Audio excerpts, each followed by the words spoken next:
Subscribe to our channel by clicking the subscribe button. Click the bell button and enjoy the latest uploads from our channel. Students, आज हम सीखेंगे properties और laws of logarithms. जो हम logarithms के chapter के अंदर questions को सॉल्व करते हुए इनका इस्तेमाल हम करते हैं। तो सबसे पहले मैंने इनकी स्टेटमेंट्स को यहाँ पर लिखा हुआ है, तो वन बाय वन हम इनकी स्टेटमेंट्स को देखेंगे और समझेंगे कि इनका इस्तेमाल हम क्वेश्चन को सॉल्व करते हुए किस तरह से करते हैं। तो पहले स्टेटमेंट को रीड कर लेते हैं। हमारे पास जो पहली स्टेटमेंट है लॉज ऑफ लॉगरिदम की, वो हमारे पास है log of mn to the base a is equal to log of m to the base a plus log of n to the base a।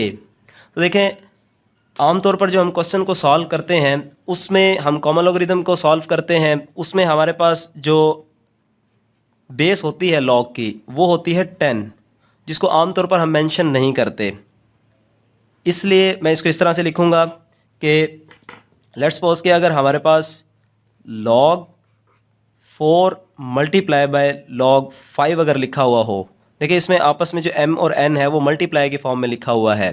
तो log की ये प्रॉपर्टी होती है कि अगर दो वैल्यूज़ आपस में मल्टीप्लाई में लिखी हुई हों तो इनको हम एडिशन में चेंज कर सकते हैं, यानी प्लस में चेंज कर सकते हैं। वो किस तरह से कि log 4 प्लस log 5।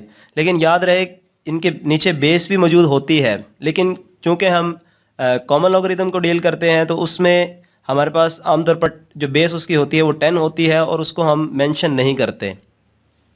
अच्छा, तो अब नेक्स्ट हमारे पास है जो सेकंड प्रॉपर्टी या जो सेकंड लॉ ऑफ लॉगरिदम है, उसकी स्टेटमेंट है log of m divided by n to the base a is equal to log of m to the base a minus log of n to the base a।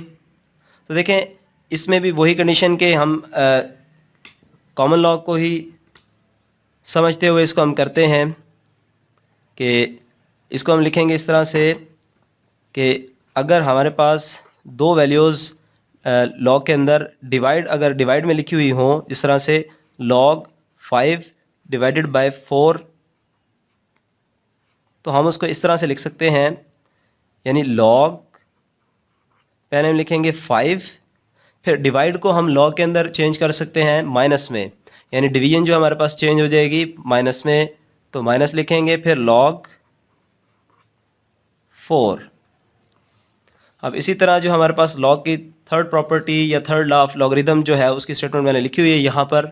तो वो क्या है कि log of m n यानी m की power n to the base a is equal to n log of m to the base a।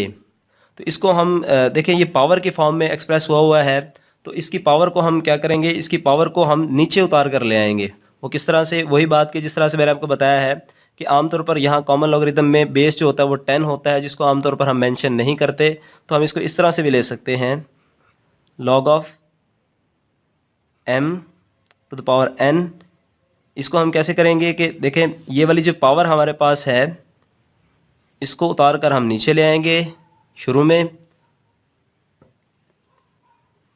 n शुरू में आ गया, यानी जो इसकी पावर है वो शुरू में आ गई, और log हमारे पास दरमियान में आ गया, और उसके बाद जो वैल्यू है ये वाली, ये आ जाएगी हमारे पास एंड में।